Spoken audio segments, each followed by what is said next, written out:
ahí? ¿Se ve? Sí, se ve. Bueno, el título dice, estructura y función de la neurona y la glía. De la ampliación que intenté hacerle a la plantilla y que el Power quedara bien, díganme si se ve mejor o no que las demás, que las anteriores. Sí, profe, se ve re bien. Sí, Por lo profe, menos se yo ve veo re los bien. nombres, todo. Genial. Entonces me puse a trabajar y la cuestión estaría que el Power se presente directamente ampliado y listo. Ahí le encontré la vuelta. Bien, fíjense, a su izquierda, distintas partes de la neurona, que las tienen desarrolladas después, no se preocupen. Todo eso está desarrollado a partir del título que aparece en el libro, en la página 47, que dice la neurona. Toda esta parte de adelante que dice generalidades, funciones sensoriales, funciones integradoras, no está en ninguna plantilla, pero sí es importante que ustedes lo sepan. ¿Sí? ¿Vamos hasta ahí? Sí. Fíjense que desde su lado izquierdo tienen, repasando lo que anteriormente vimos, tres estructuras que sería importantísima que se acuerden. La primera, las dendritas, o las espinas dendríticas.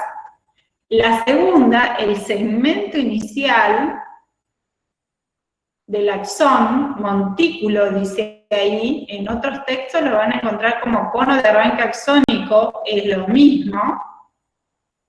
El axón, propiamente dicho, y el terminal axónico, que es donde se da la sinapsis terminal.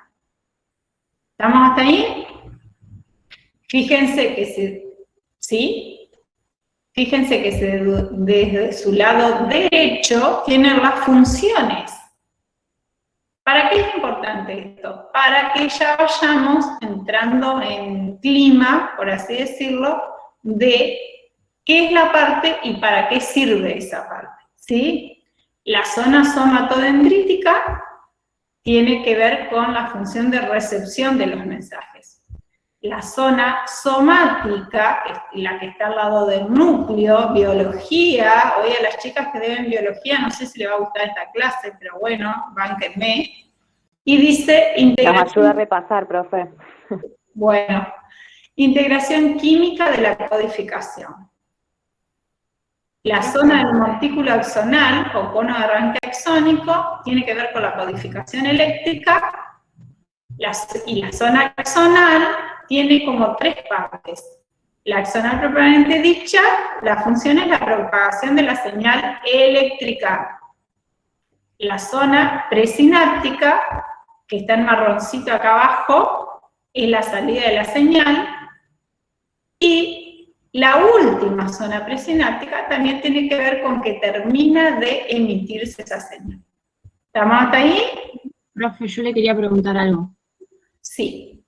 Cuando dijo la zona somatodendrita, ¿recepción de qué dijo? ¿Me lo puede repetir? Recepción, vuelvo.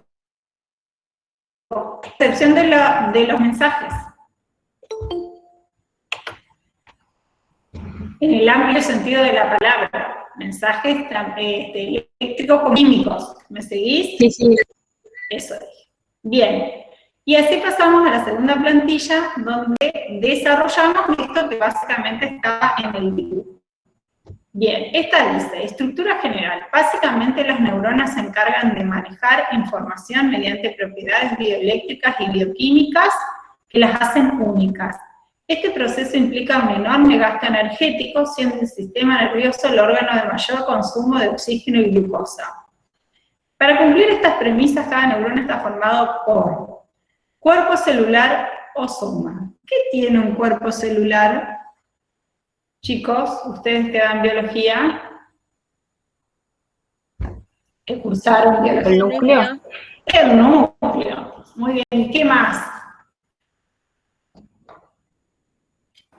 Citoplasma y organelas. Membrana. Mitocondrias. Mitocondria, muy bien. Y Son ahí organelas digamos, como de la célula, pero sería a nivel de soma, en este caso de la neurona. Exacto, muy bien. ¿Qué decir de lo que resta de esta plantilla, que me parece muy importante? Presenta un núcleo grande con cromatina difusa y nucleolo siempre visible. En citoplasma se evidencian abundantes ribosomas y denso RER. Vieron que ya empezamos a hablar en términos muy biológicos, así, muy, antes que biológicos, muy, digamos, Dr. House, una cosa así media rara. Después pasamos a la segunda parte de esta neurona, que son las dendritas, definidas como prolongaciones cortas del soma en forma de ramificaciones que se ensanchan en la base y especializadas en recibir señales, ya sea de otras neuronas o del entorno. Están formadas por elementos del citoesqueleto que aportan sostén, microtúbulos y neurofilamentos, mitocondrias, algunos sistemas de RER y ribosomas libres. Si después te lo imprimen, el microtúbulo y neurofilamento con glitter, por favor, porque eso es súper importante a la hora de la transmisión sináptica y es súper importante a la hora de determinadas neuropatías. La otra estructura importante de esta neurona que le continúa es el axón. Es una prolongación única y larga del soma neuronal, de diámetro uniforme, que no suele dividirse en su recorrido, pero se ramifica abundantemente en el extremo distal. En el segmento inicial se define en base al estímulo eléctrico entrante si la neurona se excitará o no.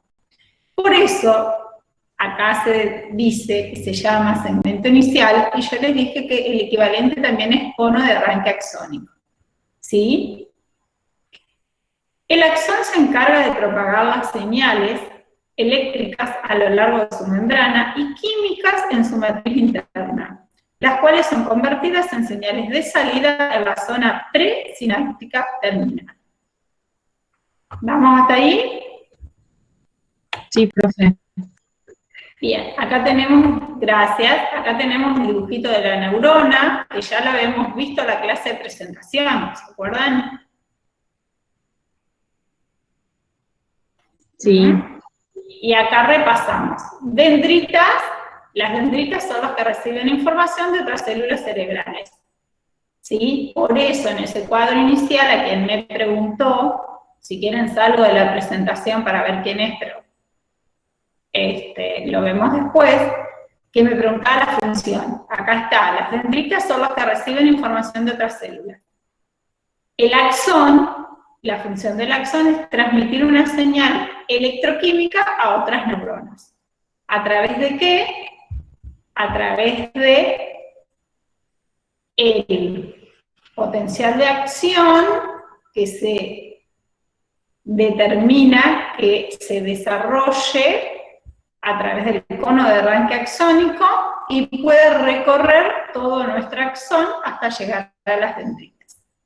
¿Sí? ¿Seguimos? Sí, sí, profe. Bien. Y acá llegamos a como un resumen de lo que veníamos diciendo. ¿Qué es la neurona?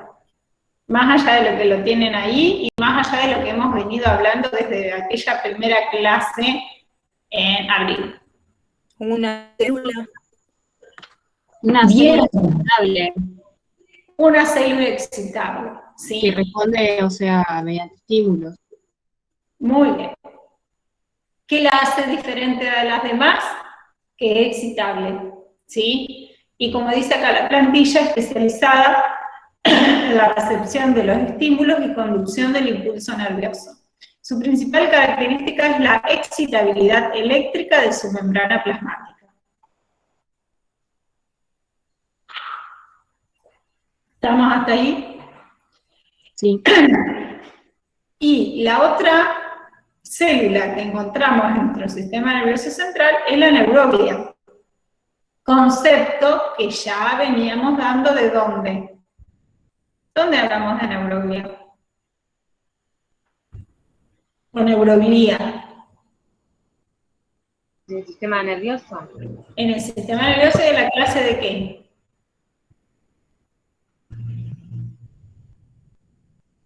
En la clase anterior, en la clase de embriología y desarrollo neuronal. Entonces, existen dos tipos de células en nuestro sistema nervioso. Una es la neurona y otra es la neuroglia. La neurona es la célula especializada en la recepción de estímulos y conducción del impulso nervioso. La principal característica es que es excitante. Y la neuroglia son células nodrizas del sistema nervioso que desempeñan la función de soporte neural. Controlan el microambiente celular en lo que respecta a la composición iónica, niveles de neurotransmisores y suministro de citoquinas y otros factores de crecimiento. ¿Estamos hasta ahí? ¿La dejo? ¿Sigo? Sí, se va entendiendo. Muy bien. Este profe es un tema más llevadero y entendible, se me hace a mí. Genial, eso a mí me da, más allá de que no los puedo ver, eso a mí me da más seguridad. Es como que la idea es que podamos ir regulando cómo el otro recibe. Porque vos podés creer que tu tema te lo recontra sabés y que está todo re bien. Pero es importante que sea entendido correctamente. Acá clasificamos esa neuroglia. Y esa neuroglia está formada por todas aquellas células no neuronales del sistema nervioso cuya función consiste en nutrir, sostener y mantener un ambiente estable para la neurona. Esta neuroglia se divide en macroglia y microglia, o macroglia y microglia. Macroglia que incluye, miren cómo ahora vamos integrando conceptos. La macroglia que incluye los oligodendrocitos, los astrocitos, las células de Schwann y los epidermocitos. Conceptos que ya habíamos dado anteriormente. Y la microglia que corresponde a los fagocitos que son parte del sistema inmune. ¿Cuál es la función principal de la microglia? Cuando dimos embriología.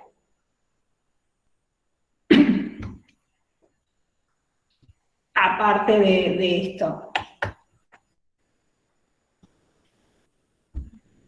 ¿Eliminar las células dañadas? Eliminar las células dañadas, por eso dice, corresponde a los fagocitos. ¿Y qué más hacía la microglia?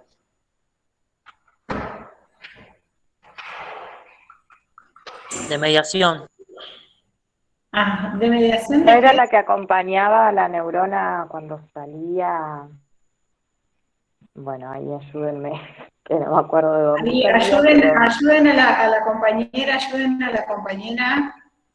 Pero No, que era la que, tipo migración, la que le tiene que hacía el lugar que correspondía en la migración.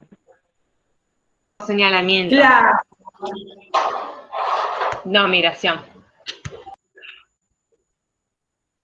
era la que acompañaba en una correcta migración. Muy bien. Sería algo así, no se ofendan, como el acompañante terapéutico, ¿no? Que lo va llevando, le va ayudando al psicólogo para que lleguemos a un correcto cambio, ¿sí? Permítanme la analogía. Sin ofender, porque la función de la microglia es buenísima. Otras de las funciones son que tanto la macroglia como la microglia no son capaces de producir activamente señales eléctricas. Sin embargo, presentan una gama diversa de funciones como soporte mecánico semejante al que realiza el tejido conectivo en otros órganos. Retirar los productos del metabolismo neuronal o de restos después del daño o muerte celular, es lo que acaban de decir. La formación de la vaina de mielina, en donde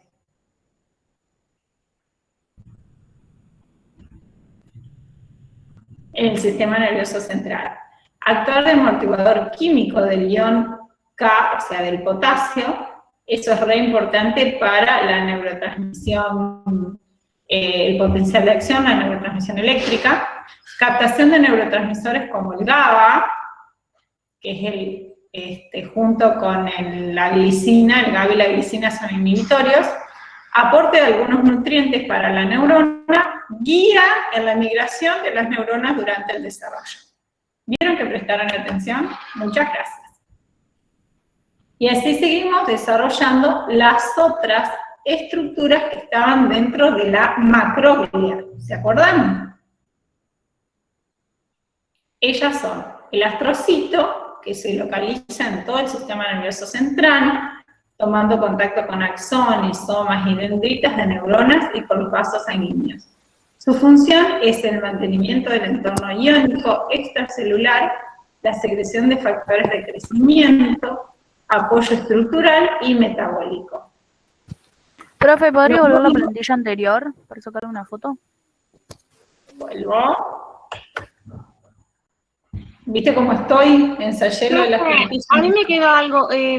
¿Cómo participa en la formación de la vaina? La El microglia. oligodendrocito es el que se encarga de formar la vaina de mielina, por eso. Gracias, profe. Asociado con el oligodendrocito.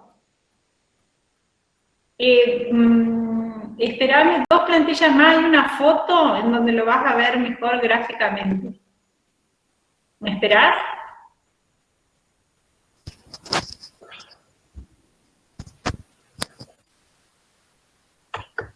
¿Puedo seguir? Sí, profe. Bien. Seguimos con el oligodendrocito que forman las vainas de mielina de los axones del sistema nervioso central. 1,50 es como mielinizan. ¿Qué es 1,50? Que un oligodendrocito puede mielinizar hasta 50 neuronas. Muy Porque se bien. ramifican. Genial. Y vuelve a desarrollar la microglia, se localiza en la sustancia gris blanca del sistema nervioso central, tiene como función la eliminación y fagocitosis de elementos celulares dañados. Y aquí desarrolla las células de Schwann, que forman las vainas de mielina alrededor de los axones del sistema nervioso periférico, y está 1 a 1 el que mieliniza 1 a 1. ¿Sí? Esta es la foto que yo te decía. ¿Quién me preguntó de cómo sería? Recuerden que yo no las veo. Ah, yo, profe. Bien, ¿quién es yo? Perdón, Magalí. Bien, fíjate Magalí, que acá tenemos células de la microglia y acá tenemos un oligodendrocito. Fíjate que el oligodendrocito está bien pegado a lo que serían las vainas y que estas patitas de color violeta a tu izquierda también van pegaditas a esta, ¿sí? Más allá que se mencione la función de la producción de mielina, la microglia sus 2 funciones principales, la fagocitosis y la guía en una correcta desarrollo neuronal, ¿sí? ¿Te contesté, Magali? Sí, no lo había escuchado, o no me acordaba que participaba en esto también. Ya sé que es secundario, pero no me acordaba. Bien. A ver, ¿tenés más información? Tráela para la clase que viene, no hay problema. Y así llegamos al desarrollo de las organelas más importantes. Y de paso repasamos biología, ¿no es cierto? Bien. Bueno, ¿qué vemos ahí en esa foto? ¿Le gusta el 3D de la foto? El núcleo, el RER, el aparato de Golgi, los lisosomas, las vesículas. Muy bien. ¿Qué les parece a ustedes de todo esto? ¿Cuál sería el órgano mucho más importante de todos? ¿El núcleo? Sí, pero sin qué el núcleo no puede funcionar. Sin la mitocondria. O Sin el la Golgi mito- también. Muy bien, sin la mitocondria y sin qué más. ¿Por qué la mitocondria es tan necesaria? ¿Por la energía puede ser? Muy bien, porque la mitocondria que tiene. Porque es la que produce el oxígeno. Sí, Es la que produce los se encarga de la respiración celular. eso, ¿a través de qué? Oxígeno y qué más. ¿Qué quema la mitocondria?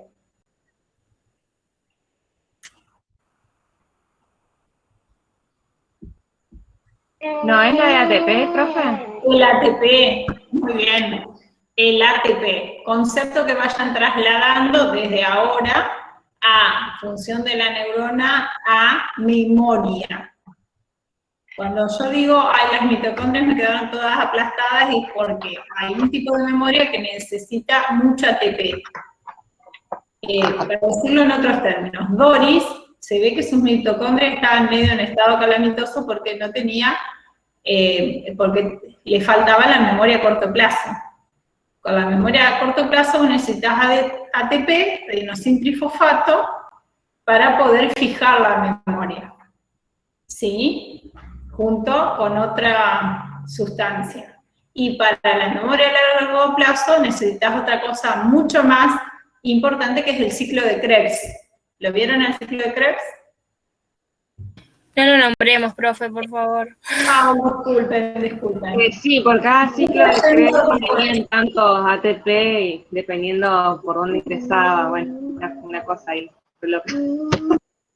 Bien, bueno, la idea no es tener una experiencia nefasta, la idea es hacerlo un poco más dinámico, disculpen.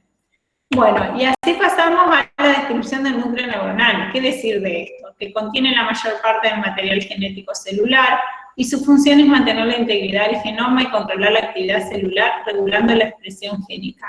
Su contenido no es uniforme, existiendo una cierta cantidad de cuerpos subnucleares compuestos por proteínas, moléculas de ARN y segmentos particulares de los cromosomas.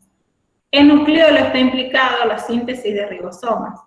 Tras ser producidos por el nucleolo, estos se exportan al citoplasma, donde traducen el ARN. Y ahí llegamos a la otra estructura muy importante dentro de nuestra célula, que es la membrana plasmática. ¿Vieron conceptos de membrana plasmática? ¿Los quieren leer ustedes? ¿Los repasamos? Sí, dimos algo, profe. Sí, profe. Que Yo se lo- descripcionaba el ingreso y egreso a la célula. Bien, Era una bicapa lipídica selectiva. ahí está, membrana lipídica selectiva, me gustó. ¿Qué más?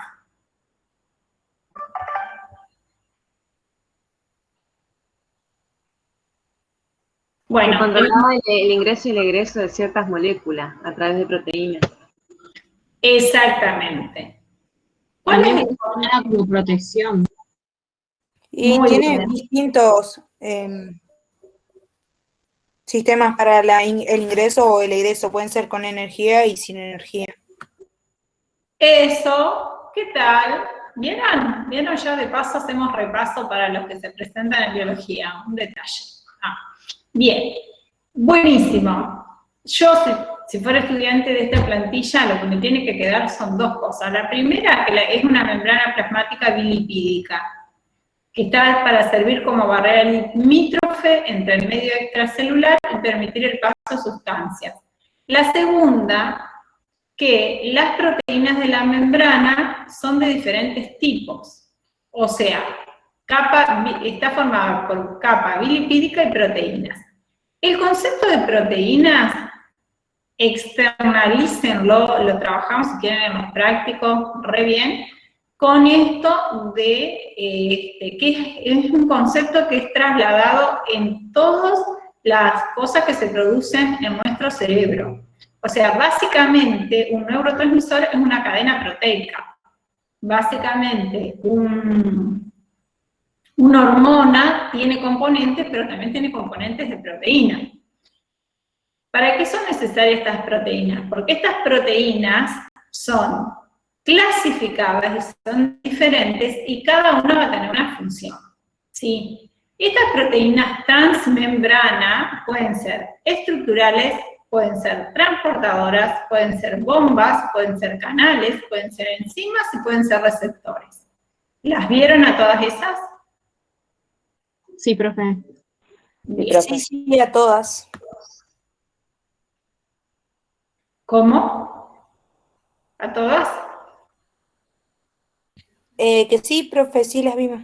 Genial. De estas, de lo que más vamos a mencionar, y es recontra importante que ustedes sepan, es el concepto de transportador, acarrean sustancia a favor de gradientes de concentración, El concepto de bomba transporta iones a través de la membrana gastando energía por parte de la célula. ¿Cuál es la bomba más famosa de nuestro cuerpo? La Bomba de sodio y La potasio. bomba de sodio. Muy bien, vamos, la bomba de sodio y potasio. El concepto de canal, que cuando son activados, estas proteínas permiten el paso de iones hacia adentro o hacia afuera de la célula. ¿Algún ejemplo de un canal?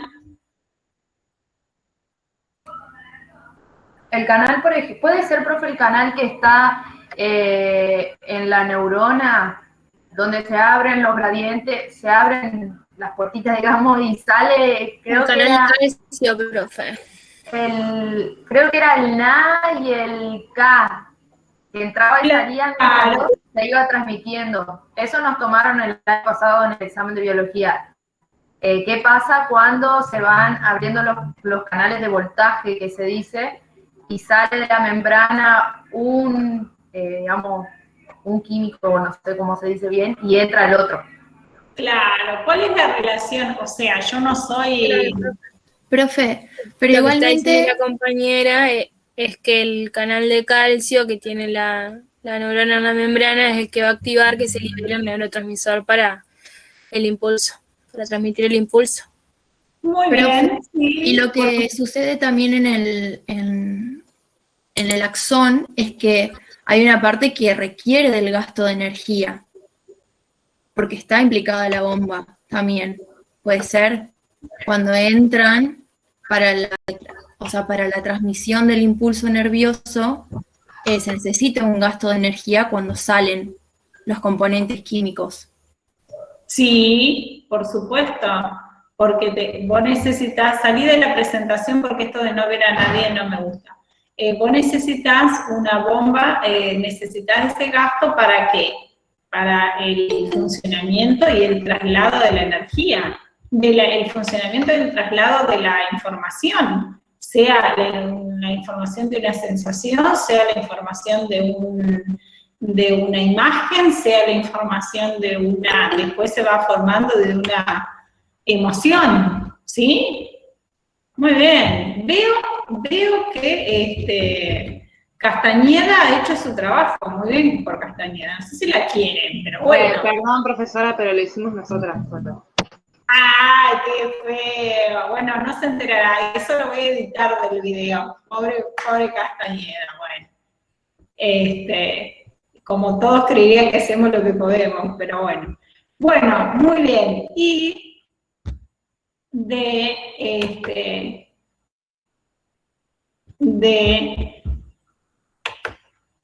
estas, la que me falta, que sería importantísima que lo tengan en cuenta, es la de los receptores.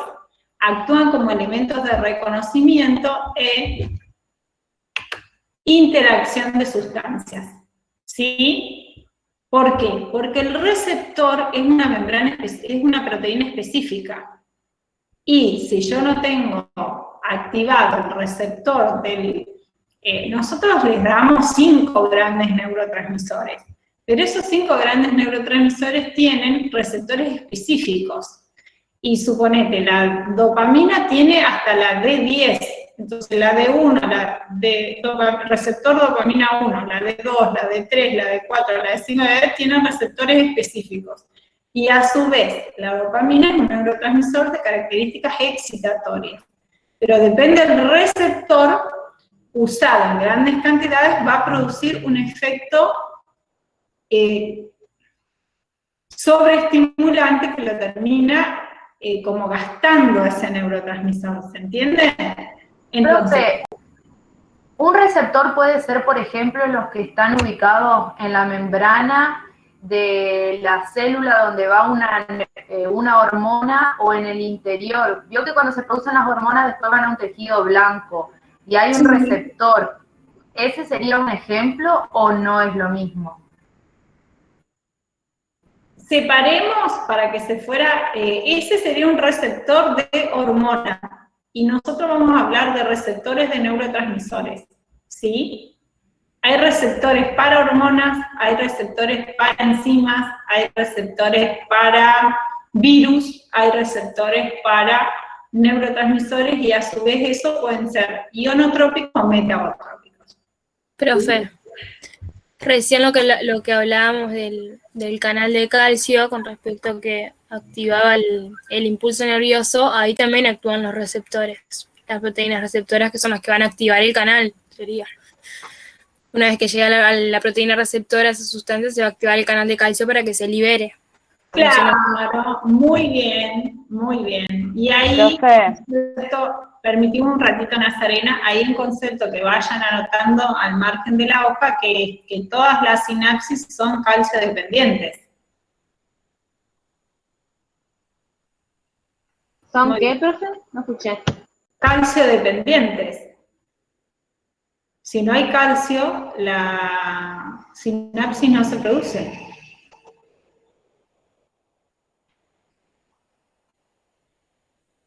¿Sí? Pero lo que quería decirles es que en el chat avisan que hay una compañera que quiere entrar. Ah, bueno, entonces puede fijar. decirle que me espere, yo salgo de la presentación y le doy para que entre. ¿Te parece? Bueno. Porque no te permite hacer las dos cosas. Te dejo de presentar. Si ella quiere entrar. Bien. Chequeando cómo vamos con respecto a el libro.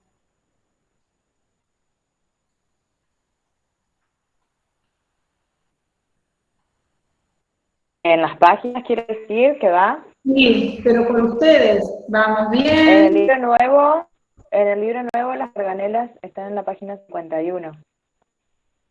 No sé si lo van siguiendo todo.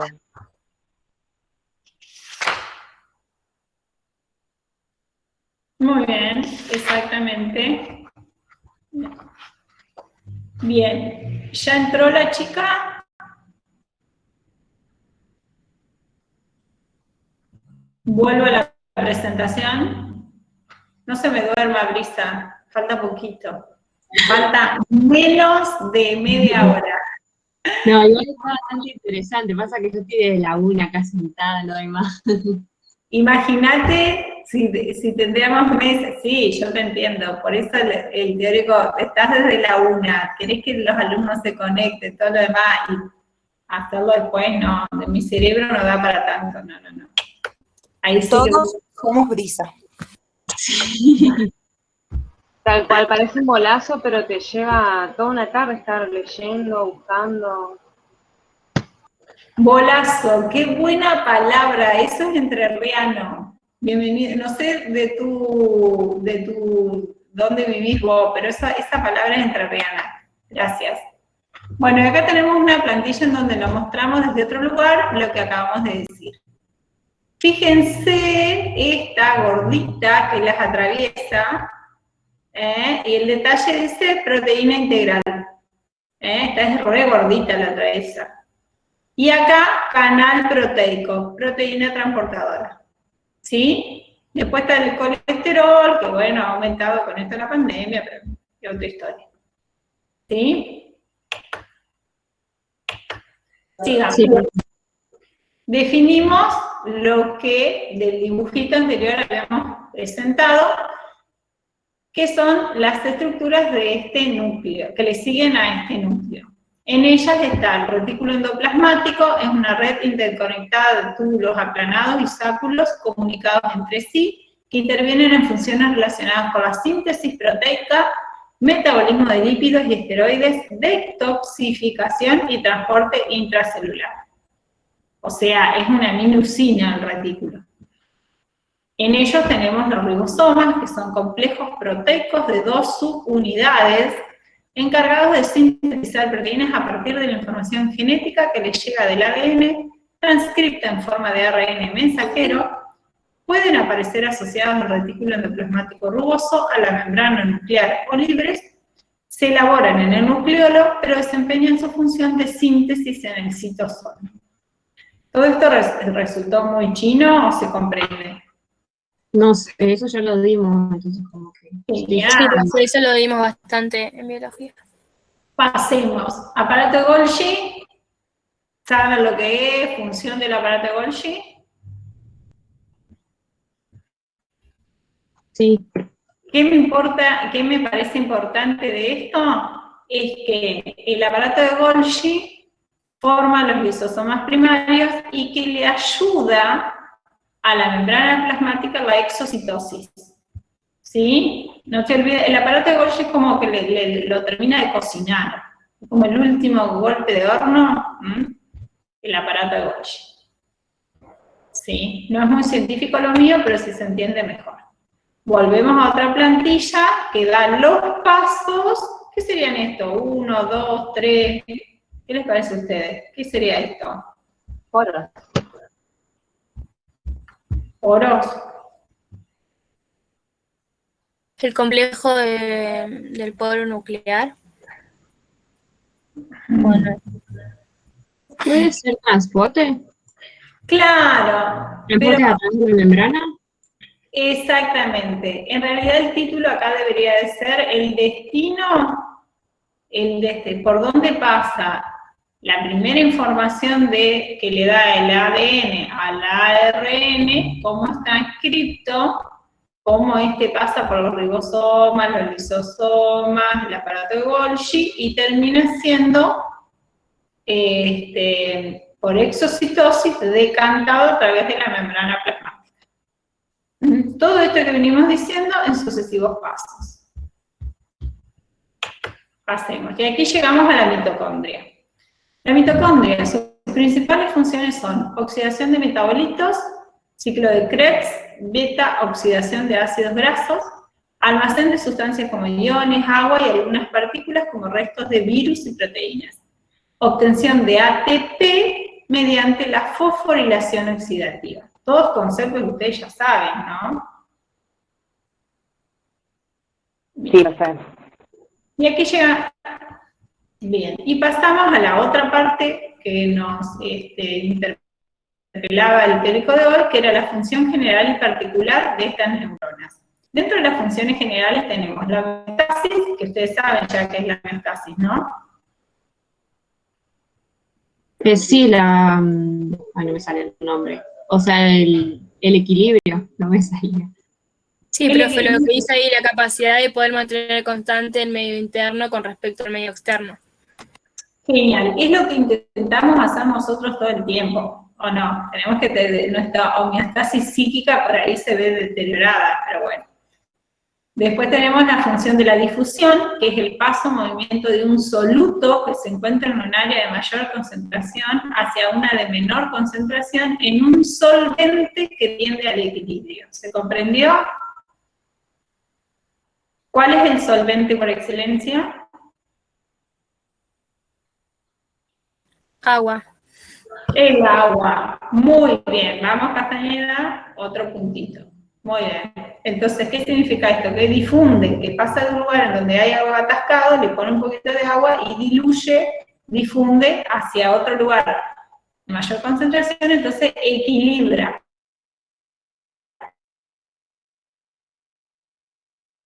Profe, en el cuadernillo hay un montón de info de difusión.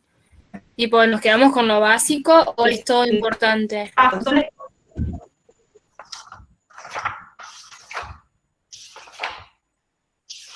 ¿En qué parte está eso?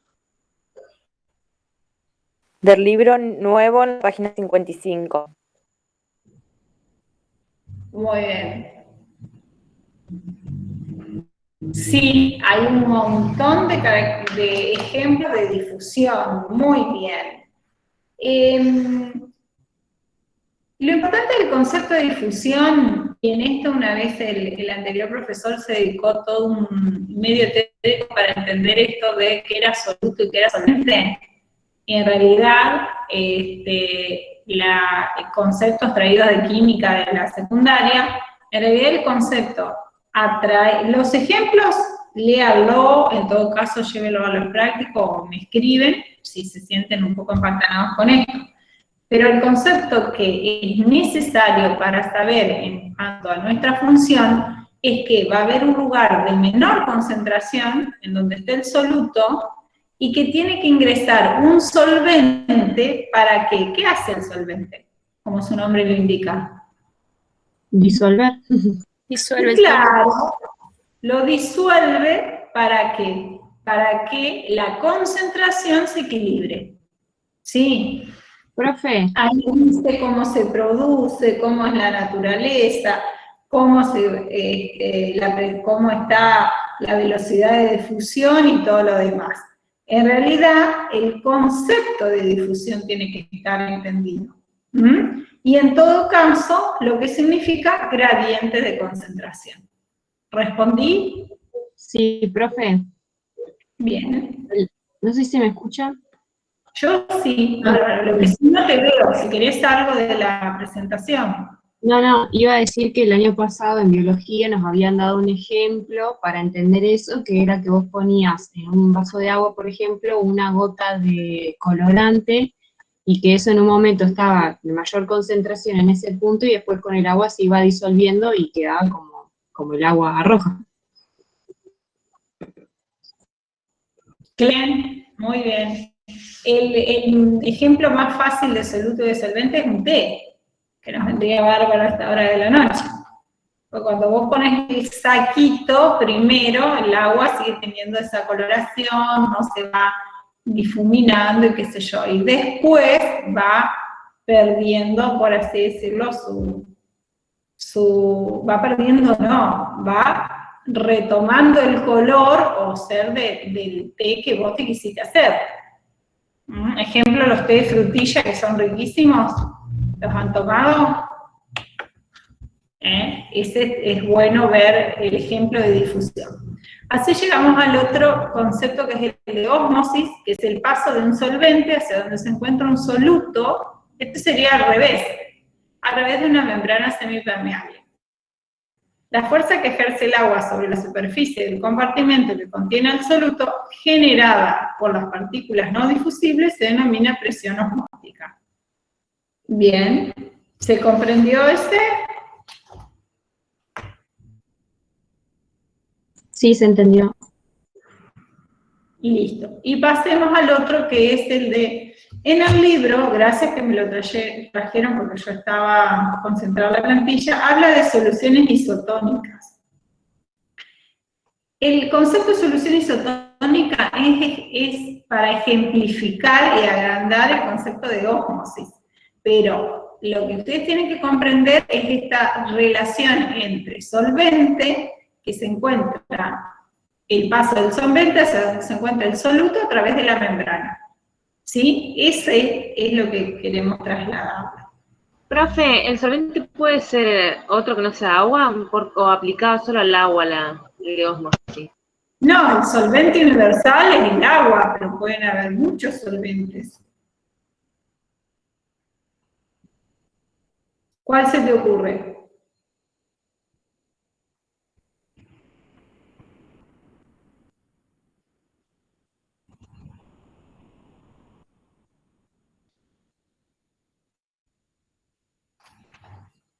Vos vas a la pinturería y buscas solvente. ¿Qué es un solvente?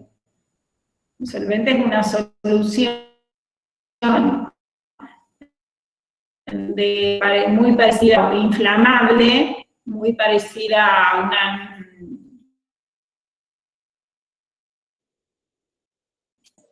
químico que hace que vos puedas diluir pintura, por eso es otro tipo de solvente. Hay una chica en el chat puso tiner. A ver, no se me ocurre en este momento. Tiner, claro, estaba hablando de eso, del tiner. Tiner es la mata. El solvente, en realidad es un solvente para pinturas. Ese es el tiner. El tiner sería un ejemplo de solvente que diluye pinturas. ¿Qué otro solvente podría haber? El aguarrazo. ¿Cómo? El aguarrazo. El aguarrás. El agua oxigenada. ¿La pensaron cuando uno tiñe determinadas cosas? El agua oxigenada es un solvente. Depende la concentración de agua oxigenada, es el color que vos terminás teñiendo. ¿Pensaron?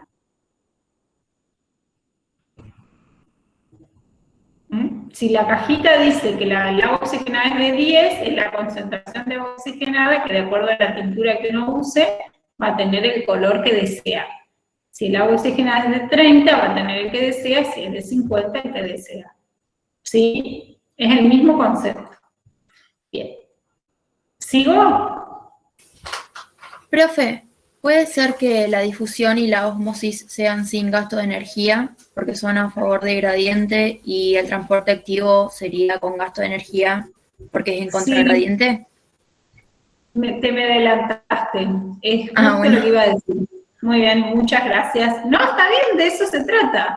Y así llegamos al transporte activo, que es la tendencia natural de la difusión y de la ósmosis, es al equilibrio de las concentraciones, mientras que las de transporte activo es crear diferencias de concentración en ambos lados de la membrana con gasto de energía. La difusión y la ósmosis serían transportes pasivos. Y el transporte activo es el que vamos a desarrollar ahora. Le faltó el título de transporte activo. Dentro del transporte activo tenemos, esta foto está buena para que vamos incorporando tres conceptos. El primero, los primeros que ya vimos. El de difusión, ver la parte celestita acá arriba, que del lado izquierdo dice sodio, difunde, del otro lado dice sodio también. La difusión de potasio y la difusión de cloro. ¿Sí? Y acá llegamos a los transportes activos que nosotros desarrollamos, que básicamente son dos, la endocitosis y la exocitosis. ¿Vieron esto en biología?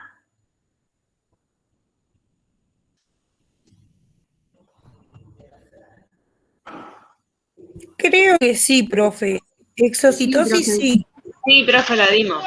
Bien, de esta plantilla que la van a tener en el video, por supuesto, deténganlo, lo más importante es que ustedes entiendan. La fagocitosis lo tienen, o sea, mediante, ¿qué es la endocitosis? Mediante movimientos, mediante los cuales se engloban sustancias incorporándolas hacia el interior. Hay dos formas de incorporación o de endocitosis, que es la fagocitosis y la pinocitosis. La fagocitosis se realiza a través de un proceso de evaginación. ¿Lo vieron ese proceso? Y la pinocitosis es la ingestión de sustancias en solución englobadas por un proceso de invaginación. Para estudiarla, la fago evagina y generalmente son sustancias duras, son sustancias duras, son microsustancias, pero son sustancias que tienen estructura. La ingestión de sustancias en solución, diluidas en algún medio acuoso. Para ello necesita englobarlo y de esa forma se invagina y la introduce dentro de la célula. Y por el otro lado tenemos el otro proceso que es la exocitosis, que es la eliminación de sustancias de desecho por excreción o la liberación de sustancias útiles por secreción. ¿Cuál de las dos nos interesa a nosotros? La secreción. Y la secreción tiene, otra vez, como le decía en neuro, dos vías, dos partes. Una es la regulada y otra es la constitutiva. La regulada, en la cual los gránulos secretores pueden almacenar y madurar su contenido hasta que sea requerida su secreción. Los gránulos se encuentran anclados en el citoesqueleto y tras un estímulo como la presencia de calcio o GTP, gracias por la alumna que lo mencionó el calcio, se desplazan hacia la membrana plasmática y se funcionan con ellos. Este proceso es utilizado para la liberación de transmisores, de neurotransmisores. Y la vía constitutiva se presenta en la mayoría de los distintos tipos celulares donde no se requiere ni almacén ni maduración de productos a liberar, por lo que la secreción se da de modo espontáneo o continuo. ¿Sí? ¿Castañeda le dio esto?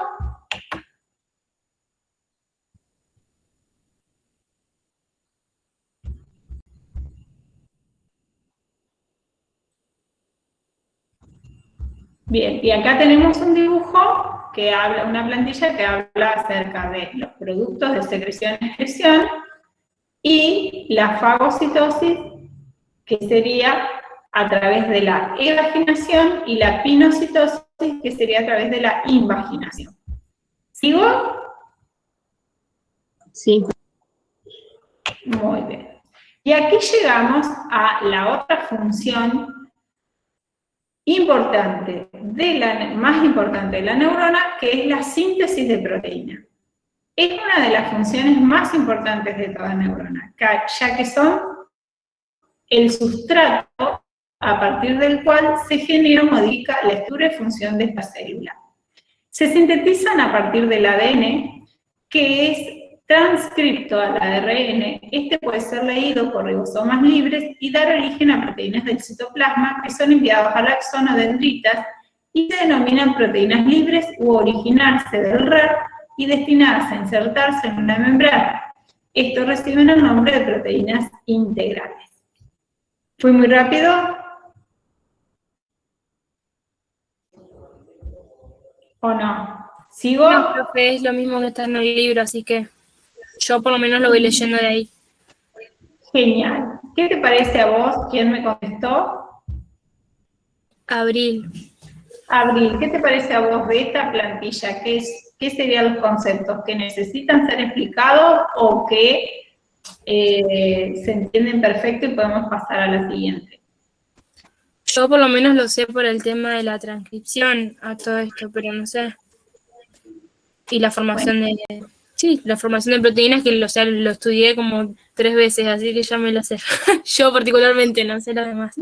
Muy bien, fíjense en la neurona de su izquierda, está al lado de cómo está el ADN y sus genes, cómo se transcribe el ARN, los microtúbulos y neurofilamentos, y cómo esta proteína, que a través de todo el proceso que pasa, termina siendo liberada o por una espina dendrítica o en otra espina dendrítica a través de proteínas secretoras.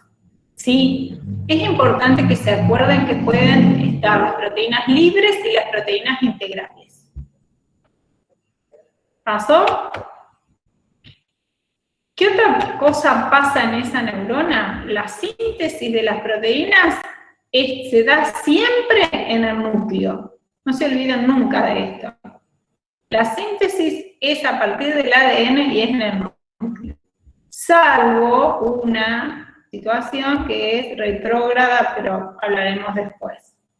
Después sigue el transporte de esas sustancias.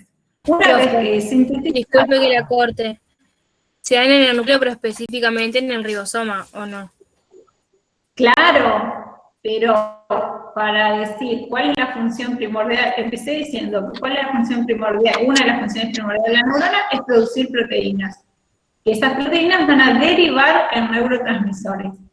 ¿Dónde se producen? En el núcleo. Pero aparte de ser producidas ahí, después en el ribosoma y la transcripción, después tienen que ser trasladadas, ¿no es cierto? Claro. ¿Por dónde son trasladadas?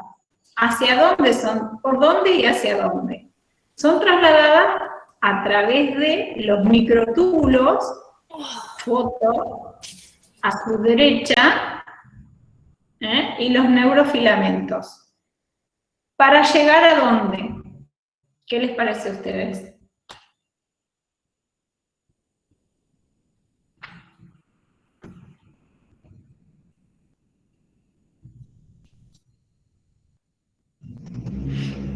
¿Para llegar a dónde? ¿Puede ser al terminal axónico? Para el terminal axónico o para la dendrita, de acuerdo a donde sea la sinapsis. ¿Sí? Claro, profe, sí. Muy bien. Y eso es transportado a través de diferentes tipos de transporte y de velocidad del transporte. Por ejemplo, tenemos el transporte activo, que en su texto está toda la explicación del transporte. No, ya dimos el transporte activo. Ahora vamos a dar los sistemas de transporte que tienen que ver con transporte axoplasmático para que se ubiquen. ¿Sí? Página número 58. axoplasmático está definido como para que lo entiendan, pero esto no quiere decir que también este tipo de transporte esté entre, vuelvo a decir, el núcleo y la dendrita. ¿Sí? ¿Me siguen?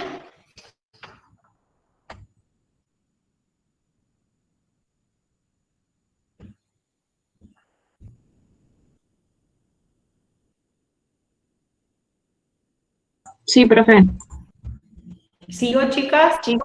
Bien. El sistema de transporte exoplasmático presenta 5 tipos de transporte. El primero, el sistema de transporte lento, que es a una velocidad de 2 milímetros día, se envían desde el soma a los axones o dendritas ciertas enzimas y proteínas citoplasmáticas, microtúbulos y neurofilamentos, estos últimos solos para el axón. Esto, fíjense que yo le estoy hablando de que se transportan proteínas, pero este transporte lento también sirve ¿para qué? Para todo el andamiaje que yo necesito para que mi neurona funcione correctamente, ¿sí? Aparte de enviar enzimas y proteínas, cuida los microtúbulos y los neurofilamentos. Después tenemos el transporte rápido anterógrado, que como su figura lo indica, anterógrado es del soma al axón, la terminal axónica, que sí incluye vesículas con neurotransmisores o proteínas secretoras. Todo tipo de proteínas y organelas a una velocidad de 400 milímetros día sirve para reponer las provisiones agotadas de la sinapsis, siempre en sentido soma-axón. ¿Sí?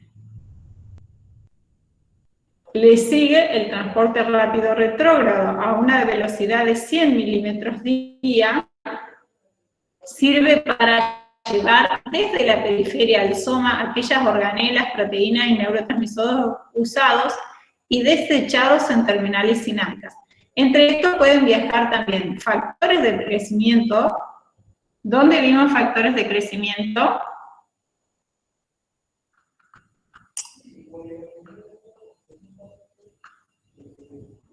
¿En qué lugar son importantes los factores de crecimiento? En embrión. En embrión, muy bien. Muy bien. ¿Y cómo se llamaban los factores de crecimiento neuronal?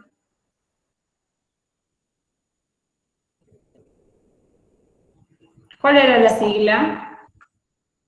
Está pesada la profe, pero ya vieron que está en media monotemática.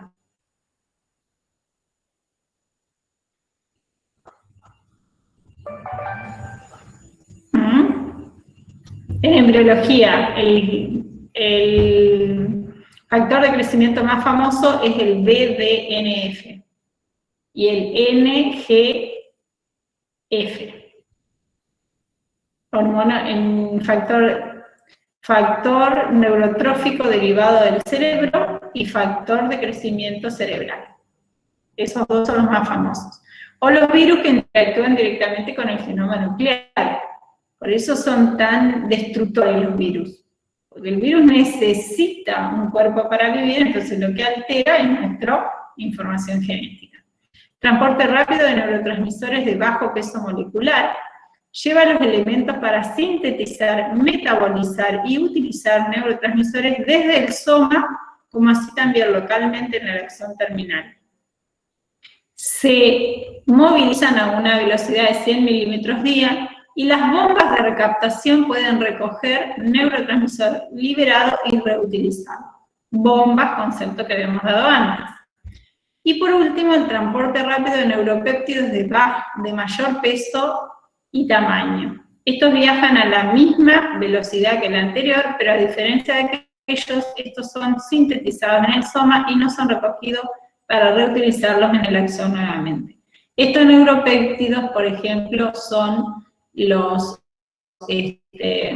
aminoácidos, dentro de la clasificación de neurotransmisores, los aminoácidos complejos, que serían el glutamato, el GABA y la glicina.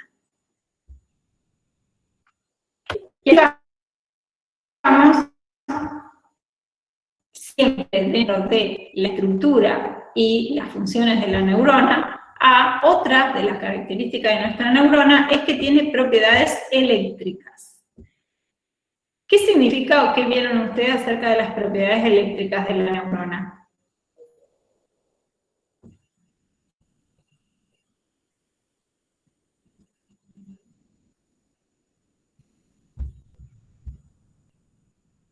Me mató, profe. Creo que era Pregunta. lo de que... ¿Cómo dijo? Perdón. Sí, las propiedades eléctricas de la neurona. ¿No era la parte donde iba pasando el impulso nervioso y la membrana de la neurona iba modificándose? Muy bien. Después quiero saber quién dijo me mató, porque me encantó tu sinceridad. Muy bien, de eso se trata, de que podamos co-construir. O sea, sí, era exactamente. Las propiedades eléctricas. algo así como que llegaba al Hablen estímulo, después. se producía el umbral, ahí se abrían los canales, y bueno, pasaba todo el potencial eléctrico por la membrana, y bueno, etcétera. Muy bien, eso es exactamente. Una de las características de esta neurona que la hace exótica es que las células nerviosas están cargadas eléctricamente de las rodas del reposo. Y en esta figura ven, esta es la membrana plasmática. En nuestro exterior tenemos Na, que es sodio, el K, que es Calcio. potasio, el Cl, que es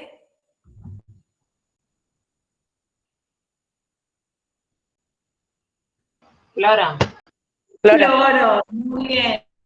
De este lado tenemos las proteínas negativas, que son las proteínas de gran tamaño.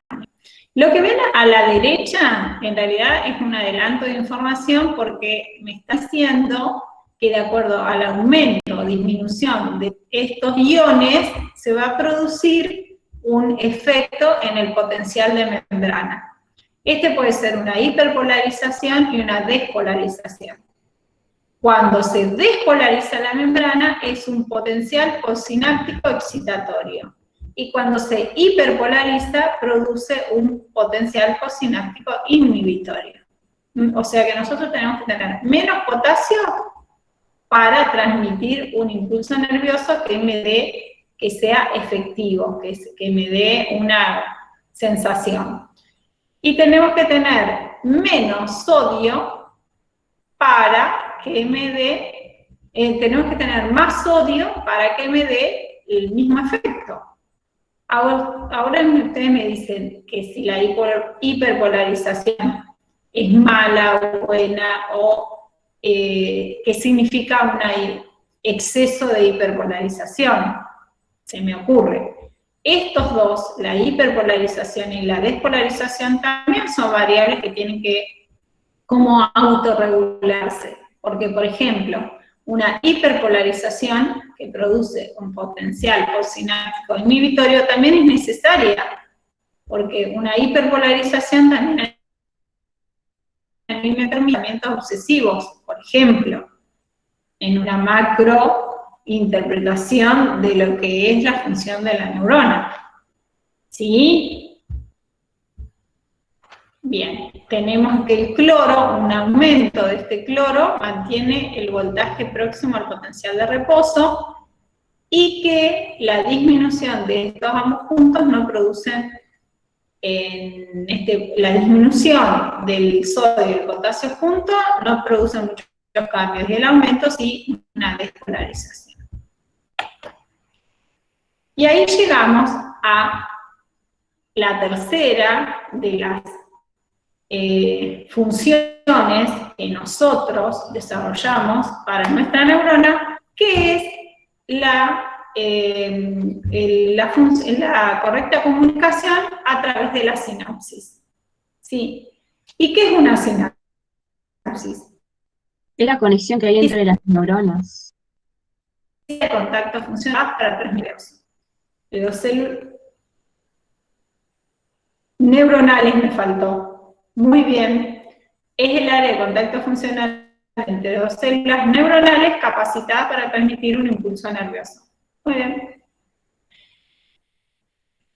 Hay de dos tipos. Química, hay de dos tipos hasta acá. Después hay más tipos de sinapsis, pero hasta acá vamos a mencionar dos.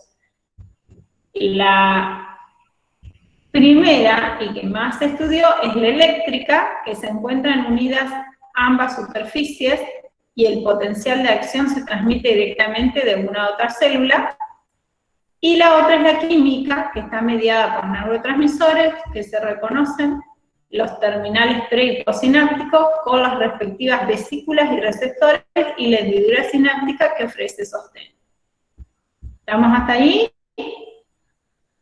Fíjense, acá a la derecha hay una sinapsis axodendrítica.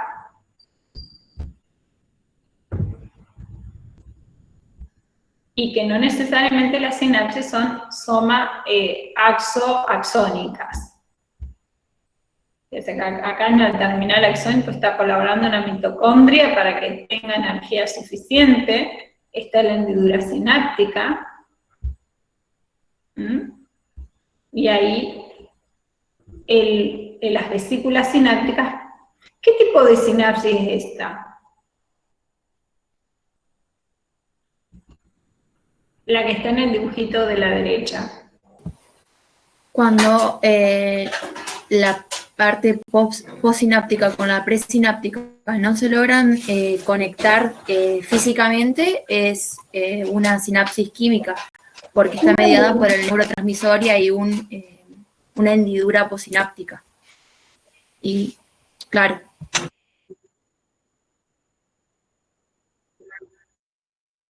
¿Axoxónica? Otro dato que es químico. No, es axodendrítica. Pero es axodendrítica y es química. ¿Y qué otra figura de la ampliación de la sinapsis axodendrítica me dice a mí que estoy hablando de una sinapsis química y no de una eléctrica? Todo lo que dijiste, no sé quién habló, todo lo que dijiste está brillante, te falta 0,5.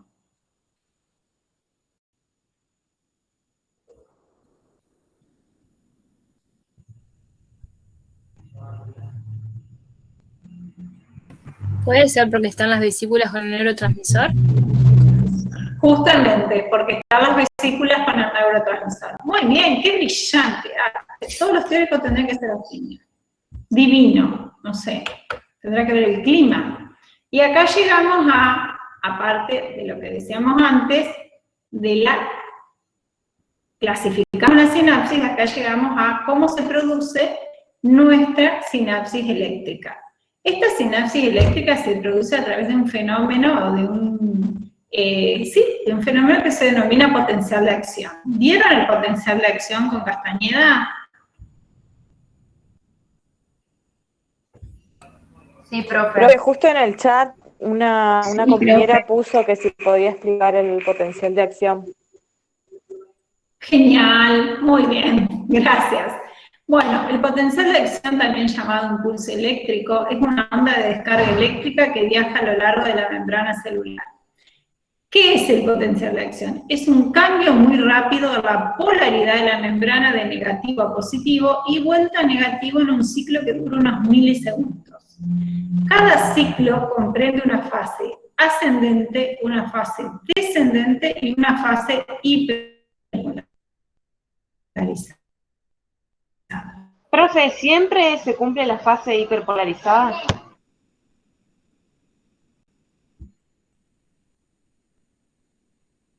Sí. Sí, ¿por qué necesitas a la fase hiperpolarizada?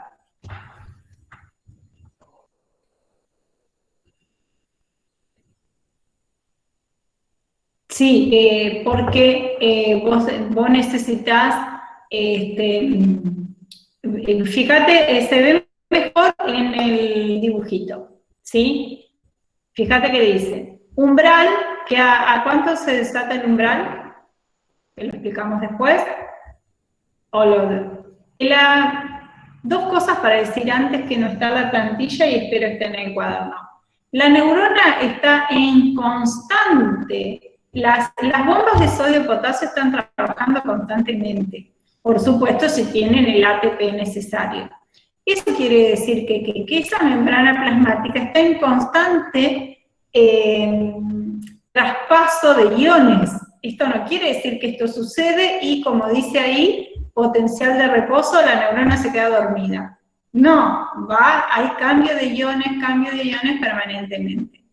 Este cambio de iones que, como dice el esquema, lo produce un estímulo, tiene que ser lo suficientemente fuerte este estímulo para que me produzca una carga que tienda a subir y transformarse en positiva y que pase el umbral. Ese umbral es de menos 55. ¿Sí? Cuando pase ese umbral, ya se empieza a desatar el potencial de acción y no puede volver hacia atrás. Ese potencial de acción tiene como componentes esa fase ascendente, que es muy rápida, que llega a este pico de más 40, ¿sí? Y más 40, sí, más 35, 40, y ahí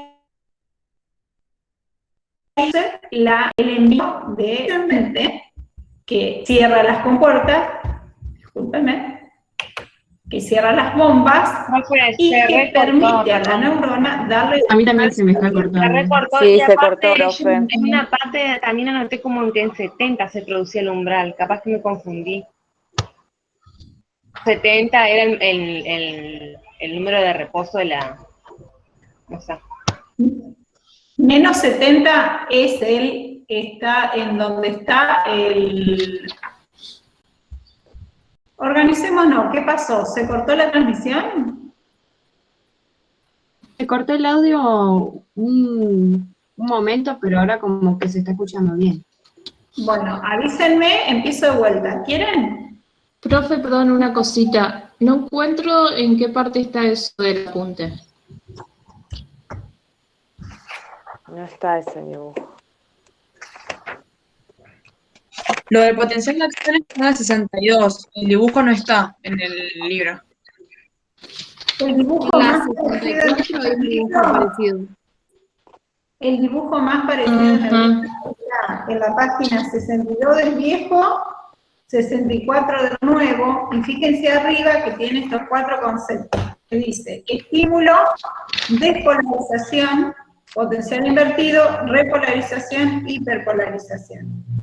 Pero de ese esquema, préstenle atención a 3 conceptos. Al estímulo, agréguenle estos datos que vamos a volver a darle ahora.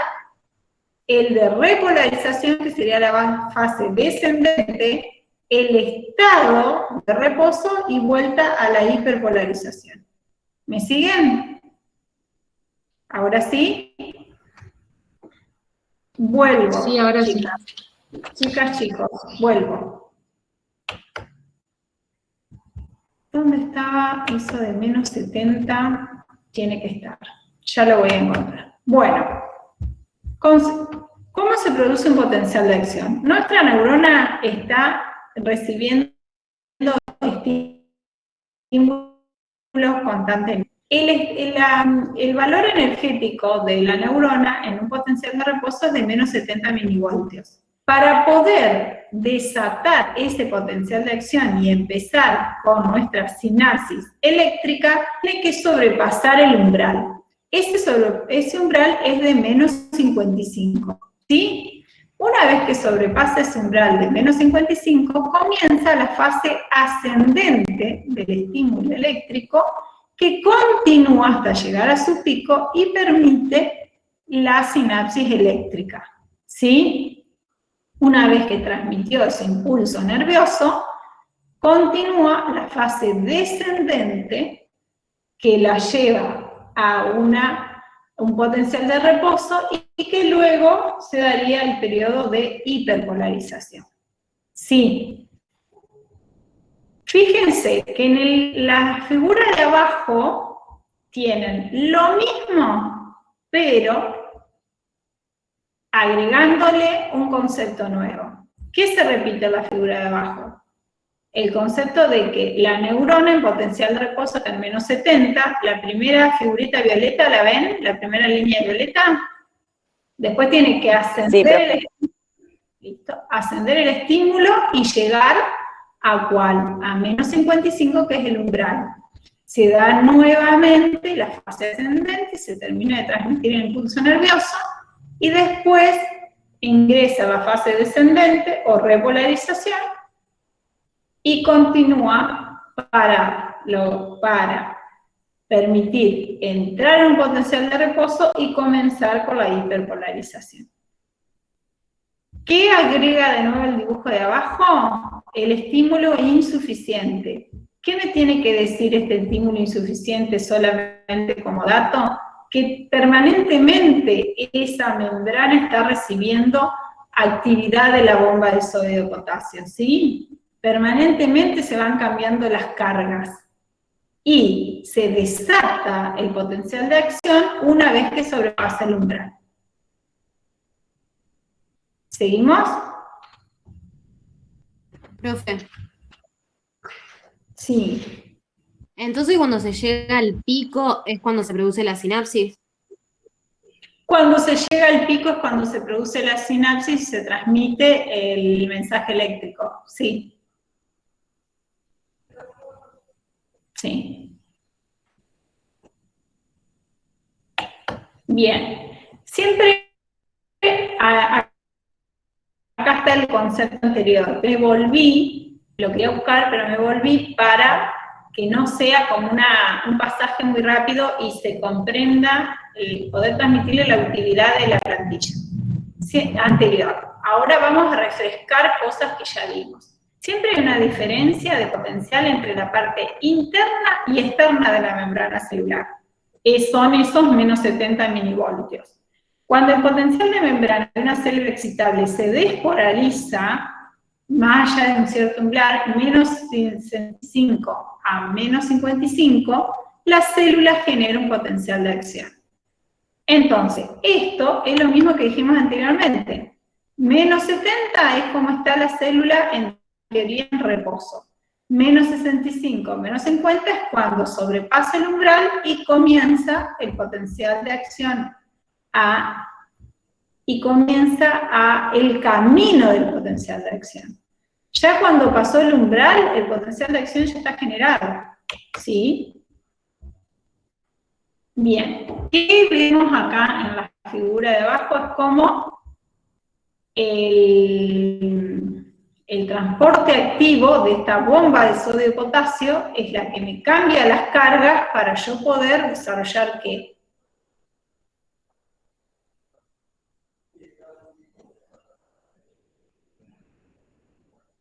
Para yo poder desarrollar ¿qué?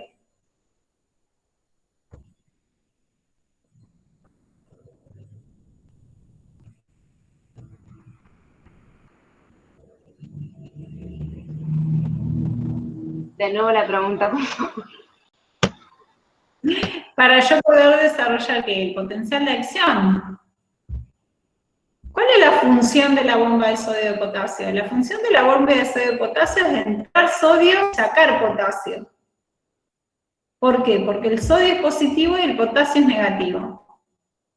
Entonces fíjense que me entra potasio, me entra potasio, me entra potasio, hasta que yo la levanto esa célula del menos 70, la llevo a menos 65, menos 55, y ahí genero el potencial de acción. Que para que se termine de transmitir y se transmita correctamente, tiene que llegar a más 40, ¿sí?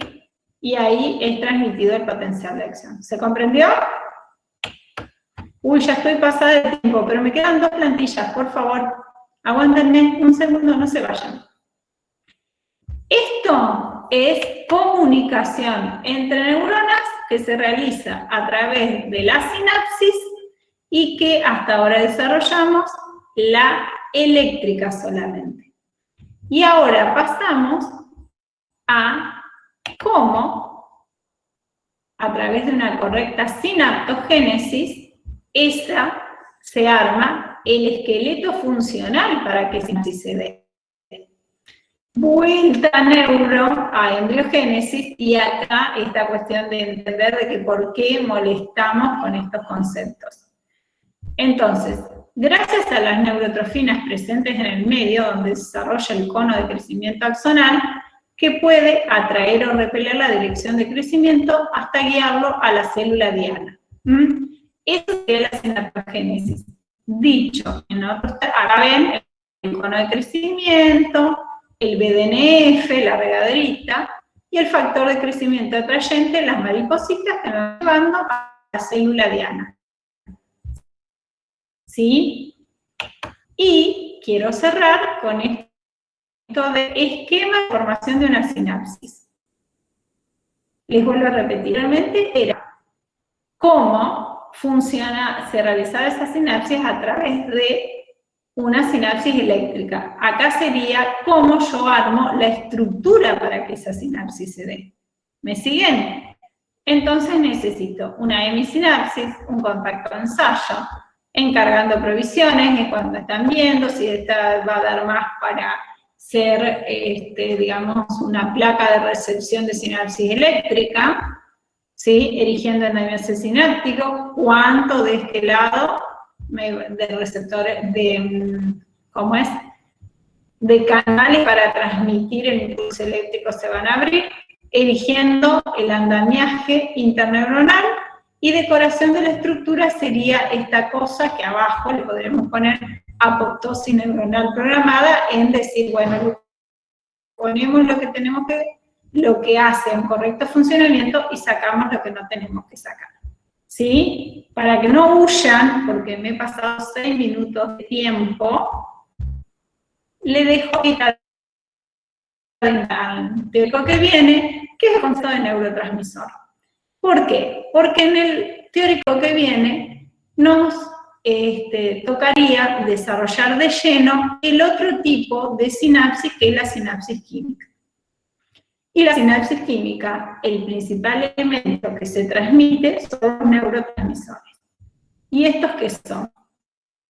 Alguno que leyó por ahí, otro que dio importancia a la plantilla anterior, ¿no? Bueno, los neurotransmisores son sustancias químicas sintetizadas en la neurona, liberada del espacio sináptico por un potencial de acción. Por eso es tan importante que entendamos el potencial de acción. El potencial de acción es necesario, es un componente necesario dentro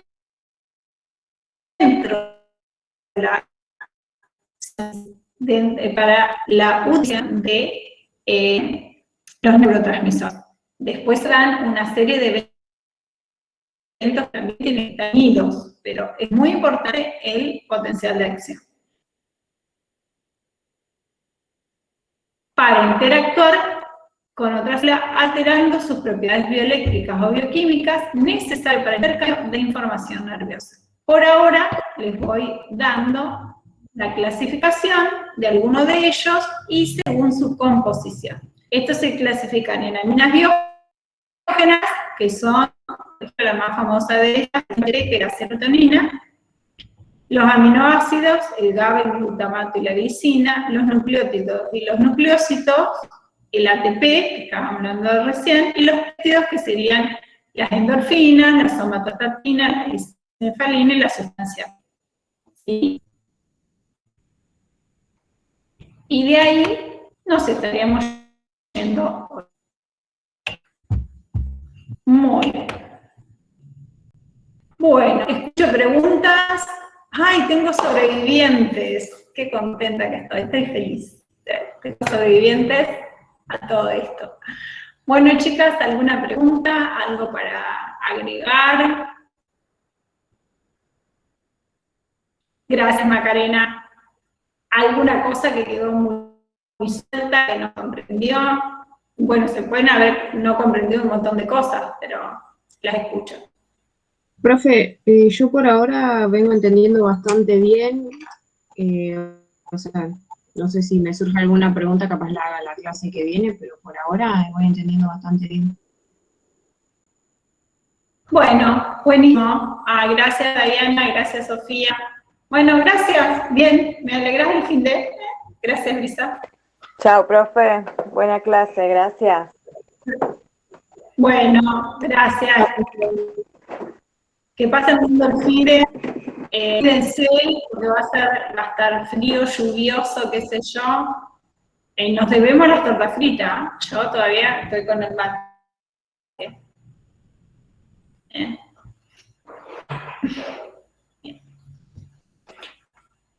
Muchas gracias, Josefina, muchas gracias, Brenda. Yo el teórico del 6. Chau, Abril, gracias por quedarte. Nos vemos. Chao, profe. Anabela, ¿entendió bien, Anabela? El teórico del 6, me falta re poquito de sacarle cosas que si no se iban a destinar a confusión, y si puedo, el lunes estaría mandando el del 6 y el de hoy. ¿Sí? Cosa de que vayan más o menos todos juntos. Si lo tengo antes, si tengo mañana un ratito de tiempo, mando el del 6. ¿Sí? Para que estén tranquilos, para que le quede todo así, ordenadito. ¿Sí? ¿Puede ser? Bueno, profe, gracias. Yo le había consultado eso del teórico porque justamente por eso, porque hay chicos que quedan como atrasados, digamos, y no pueden llevar la clase como al día, porque hace más o menos 2 semanas de ese teórico. Pero bueno. No, tenés razón.